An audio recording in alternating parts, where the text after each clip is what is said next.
নমস্কার বন্ধুরা, আমি প্রশান্ত বং 24 স্পোর্টসে আপনাদের সকলকেই স্বাগত। 2025 আইপিএল ম্যাচ নম্বর 10 মুখোমুখি সানরাইজার্স হায়দ্রাবাদ এবং দিল্লি ক্যাপিটালস। এই ম্যাচে দুই দলের শক্তিশালী একাদশ কেমন হতে চলেছে? একাদশে কি কোনো পরিবর্তনের সম্ভাবনা রয়েছে?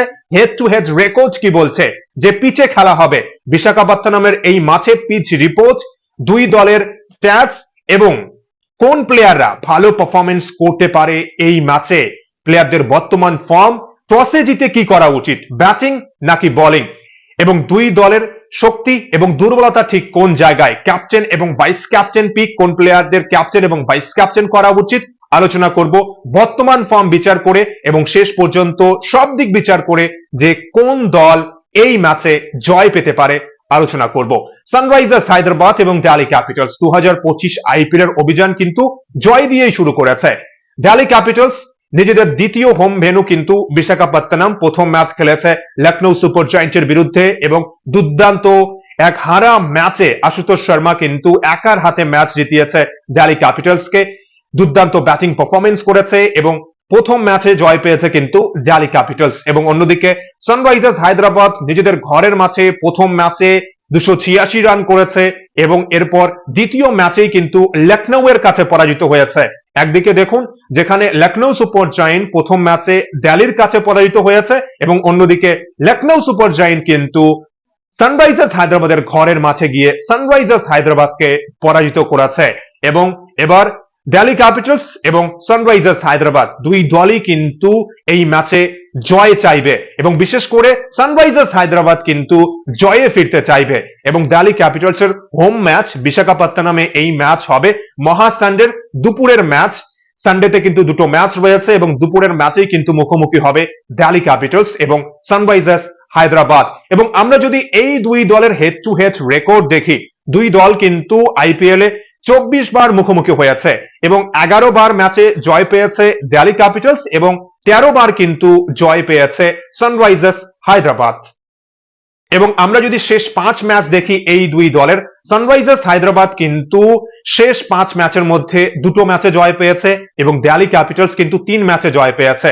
এবং শেষ 3 ম্যাচে যদি আমরা দেখি, শেষ 3 ম্যাচের মধ্যে কিন্তু 2 ম্যাচে জয় পেয়েছে সানরাইজার্স হায়দ্রাবাদ এবং 1 ম্যাচে জয় পেয়েছে কিন্তু দিল্লি ক্যাপিটালস। এবং বিশেষ করে শেষ 2 ম্যাচে কিন্তু 2024 আইপিএল এবং 2023 আইপিএল ও কিন্তু জয় পেয়েছে সানরাইজার্স হায়দ্রাবাদ। এবং বিশাখাপত্তনমের যে মাঠে খেলা হবে, এই মাঠের যদি আমরা এভারেজ স্কোর দেখি, 180, 190, 200 রান কিন্তু সহজেই হয় এই মাঠে। ব্যাটিং ফ্রেন্ডলি উইকেট কিন্তু এই মাঠে কিন্তু বোলাররাও সাহায্য পায়, নতুন বলে অতিরিক্ত বাউন্স সুইং কিন্তু ফাস্ট বোলাররা সাহায্য পাবে এবং স্পিনাররাও কিন্তু বিশাখাপত্তনমের এই উইকেটে কিন্তু সাহায্য পাবে, আমরা টার্ন দেখতে পারবো। কিন্তু আমরা যদি এই মাঠে শেষ 3 ম্যাচের প্রথম ইনিংসের স্কোর দেখি, 191, 272 রান করেছে Kolkata night Riders Delhi Capitals এর বিরুদ্ধে এই মাঠে এবং বড় রানের ব্যবধানে জয় পেয়েছিল কলকাতা নাইট রাইডার্স। এবং শেষ ম্যাচে কিন্তু 209 রান করেছে লখনৌ সুপার জায়ান্ট। এবং বিশাখাপত্তনমের এই উইকেটে টসে জিতে কি করা উচিত? টসে জয়লাভ করার পর কি চেস করলে ভালো হবে, নাকি টসে জয়লাভ করার পর যে দল প্রথমে ব্যাটিং করবে সেই দলের জন্য লাভ হবে? আমরা যদি এই ম্যাচের স্ট্যাটস দেখি, সেক্ষেত্রে কিন্তু 50-50 চান্স। টসে জয়লাভ করার পর যদি কোনো দল প্রথমে ব্যাটিং করে, ব্যাটিং করার পর যদি 200 বা 200-র অধিক রান করে, সেক্ষেত্রে কিন্তু সেই দল ডিফেন্ড করতে পারে। এবং কোনো দল যদি টসে জয়লাভ করার পর চেস করার সিদ্ধান্ত নেয়, সেক্ষেত্রেও কিন্তু যদি কোনো দল 180 বা 200-র অধিক রান করে, রান কিন্তু চেস হওয়ার প্রবল সম্ভাবনা রয়েছে। এবং 50-50 মানে টসের সেভাবে গুরুত্ব নেই, কিন্তু ম্যাচে যদি ভালো পারফরমেন্স করতে পারে এবং বিশেষ করে দুপুরের ম্যাচ ব্যাটিং ফ্রেন্ডলি উইকেটেই খেলা হবে এবং সহজেই কিন্তু 180 এবং 200 রান হয় এই মাঠে। এবং ব্যাটসম্যানরা কিন্তু বিশাখাপত্তনমের এই উইকেটে ভালো ব্যাটিং করলেই কিন্তু 180 এবং 200 রান কিন্তু সহজেই হতে পারে ব্যাটিং ফ্রেন্ডলি উইকেট হিসেবেই আমরা জানি। কিন্তু 2016-17 আগে কিন্তু এই ম্যাচে লো স্কোরিং ম্যাচ হতো, কিন্তু এরপর আমরা দেখেছি ভারতীয় ক্রিকেট টিমের ম্যাচ বা আইপিএল এ যে কটা ম্যাচ হয়েছে, এভারেজ 180, 90, 200-র অধিক রান হয়েছে, 200-র অধিক রান চেজও হয়েছে এবং 180, 90 রানও কিন্তু ডিফেন্ড করতে পেরেছে দল। তাই টসটা কিন্তু আমার মনে হয় না যে সেভাবে গুরুত্বপূর্ণ, কিন্তু ভালো পারফরমেন্স করতে হবে। এই উইকেটে কিন্তু ফাস্ট বোলাররা সাহায্য পাবে এবং স্পিনাররাও কিন্তু যথেষ্ট সাহায্য পাবে, টার্ন হতে পারে। এবং আমরা যদি শেষ 3 ম্যাচ দেখি বিশাখাপত্তনমের এই উইকেটে, দিল্লি ক্যাপিটালস কিন্তু 191 রান ডিফেন্ড করেছে। এরপর কলকাতার বিরুদ্ধে এক ম্যাচে কলকাতা কিন্তু 272 রান করেছে, কলকাতা জয় পেয়েছে। এবং শেষ ম্যাচে আপনারা দেখেছেন যে লখনৌ সুপার জায়ান্ট কিন্তু 209 রান করেছে, কিন্তু রান চেস করেছে দিল্লি ক্যাপিটালস। এবং আমরা যদি দুই দলের একাদশ দেখি যে এই ম্যাচে দুই দলের একাদশে কোন প্লেয়াররা খেলতে পারে, ইম্প্যাক্ট প্লেয়ার হিসেবে কোন প্লেয়ারদের ব্যবহার করতে পারে, ক্যাপ্টেন এবং ভাইস ক্যাপ্টেন পিক কোন প্লেয়াররা ভালো পারফরমেন্স করতে পারে, কোন প্লেয়ারদের ভালো পরিসংখ্যান রয়েছে এই ম্যাচে। প্রথমেই যদি আমরা সানরাইজার্স হায়দ্রাবাদের একাদশ দেখি, সানরাইজার্স হায়দ্রাবাদ হয়তো সেম একাদশ নিয়ে মাঠে নামবে এবং ইম্প্যাক্ট প্লেয়ার হিসেবে কিন্তু সানরাইজার্স হায়দ্রাবাদ অ্যাডাম জাম্পাকে ব্যবহার করছে। কিন্তু বিশাখাপত্তনমের এই উইকেটে কিন্তু স্পিনাররা যথেষ্ট সাহায্য পায়, তাই অ্যাডাম জাম্পা এবং রাহুল চাহার, আমার মনে হয় যে রাহুল চাহারকে কিন্তু সুযোগ দেওয়া উচিত। রাহুল চাহার কিন্তু ভালো পারফরমেন্স করতে পারে এবং রাহুল এবং জাম্পা দুজনেই লেগ স্পিনার, দুজনেই যদি এই ম্যাচে সুযোগ পায় ভালো কিন্তু হবে। সেক্ষেত্রে একটা এদিক ওদিক পরিবর্তন কিন্তু হতে পারে সানরাইজার্স হায়দ্রাবাদের একাদশে। এবং আমরা যদি দিল্লি ক্যাপিটালস এর একাদশ দেখি, কে এল রাহুল কিন্তু দ্বিতীয় ম্যাচে খেলবে। কে এল রাহুল সম্ভবত ওপেন করবে না, মিডল অর্ডারে 4 নম্বরে হয়তো ব্যাটিং করবে। সেক্ষেত্রে জ্যাক ফ্রেসার, ম্যাকগ্রাথ রয়েছে, ফাফ ডু প্লেসি দুজনেই বিধ্বংসী ব্যাটিং করতে পারে। এবং উইকেট কিপার ব্যাটসম্যান কিন্তু আমাদের অভিষেক পোরেল, বাংলার ছেলে, 2024 আইপিএল এ ভালো পারফরমেন্স করেছেন। আশা করছি যে এবছরেও তিনি ভালো পারফরমেন্স করতে পারবেন, কিন্তু প্রথম ম্যাচে লখনৌ সুপার জায়ান্টের বিরুদ্ধে ব্যর্থ হয়েছেন। অবশ্যই কামব্যাক করার চেষ্টা করবেন কিন্তু অভিষেক পোরেল। এবং কে এল রাহুল এই ম্যাচে খেলবে এবং কে এল রাহুল কিন্তু 4 নম্বরে ব্যাটিং করতে পারে। এবং নম্বর 5-এ অক্ষর প্যাটেল ক্যাপ্টেন, ক্রিস্টেন স্টাফ কিন্তু দুর্দান্ত পারফরমেন্স করেছে, দিল্লি ক্যাপিটালস এর বিরুদ্ধে 34 রান করেছে, গুরুত্বপূর্ণ ভূমিকা পালন করেছে।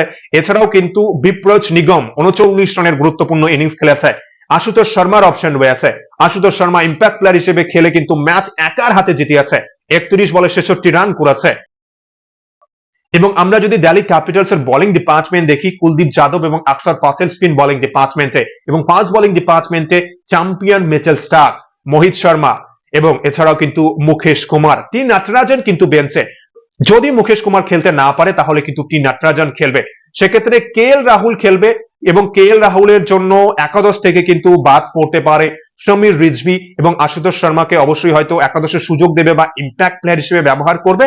এবং করুণ নায়ারের মতো ব্যাটসম্যান কিন্তু বেঞ্চে, করুণ নায়ার কিন্তু দুর্দান্ত স্বপ্নের ফর্মে ছিলেন ডোমেস্টিক ক্রিকেটে, বাট শক্তিশালী একাদশ কিন্তু এমনটাই হবে। দিল্লি ক্যাপিটালস এর একটা দুটো পরিবর্তন এদিক ওদিক কিন্তু হতে পারে এবং কে এল রাহুল কিন্তু খেলবে এই ম্যাচে।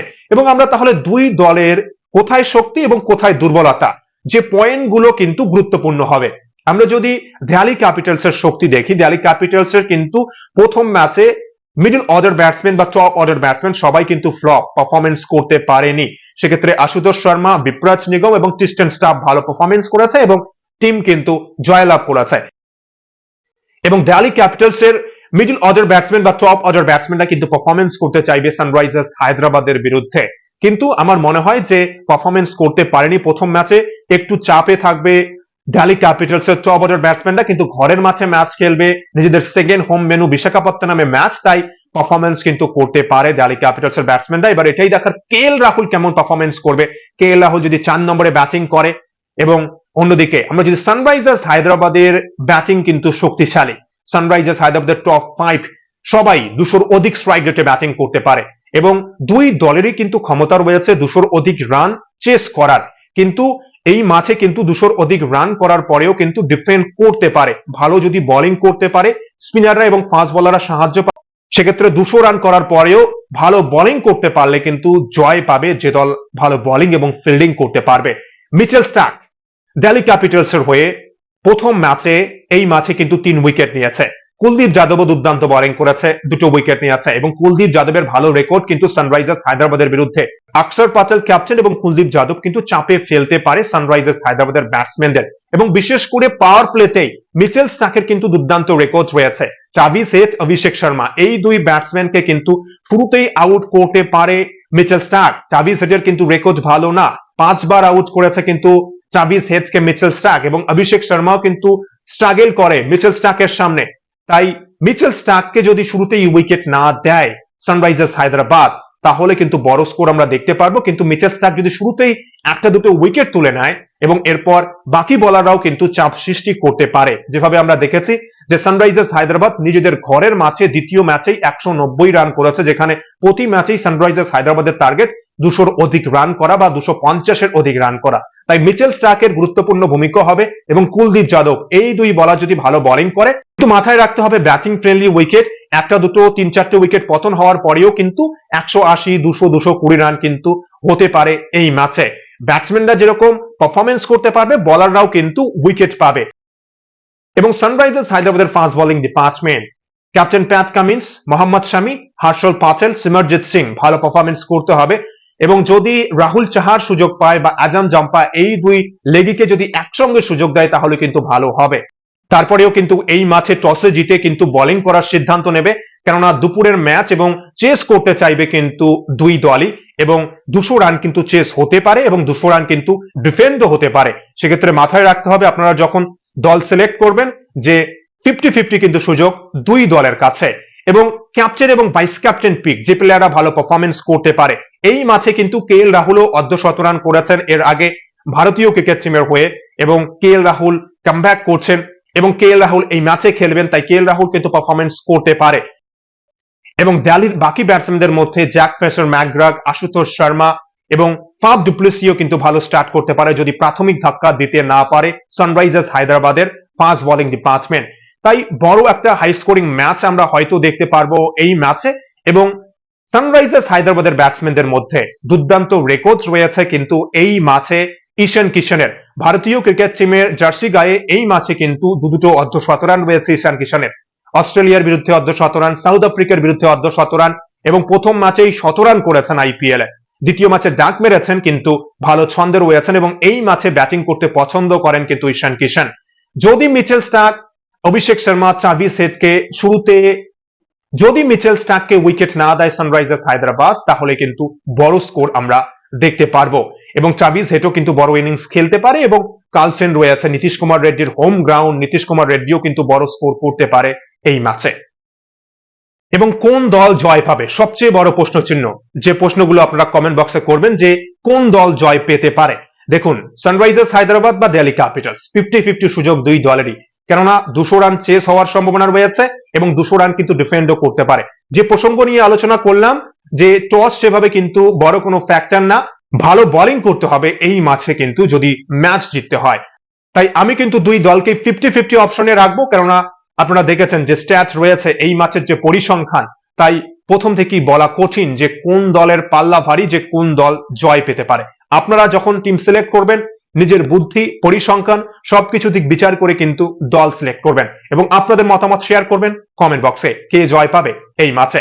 এবং ভিডিওটি ভালো লাগলে অবশ্যই লাইক, কমেন্ট ও সাবস্ক্রাইব করে খেলাধুলোর সমস্ত আপডেট পাওয়ার জন্য, আইপিএল এর সব ম্যাচের আপডেট পাওয়ার জন্য অবশ্যই চ্যানেলটি সাবস্ক্রাইব করে বেল আইকনে প্রেস করবেন। অসংখ্য ধন্যবাদ সকলকেই।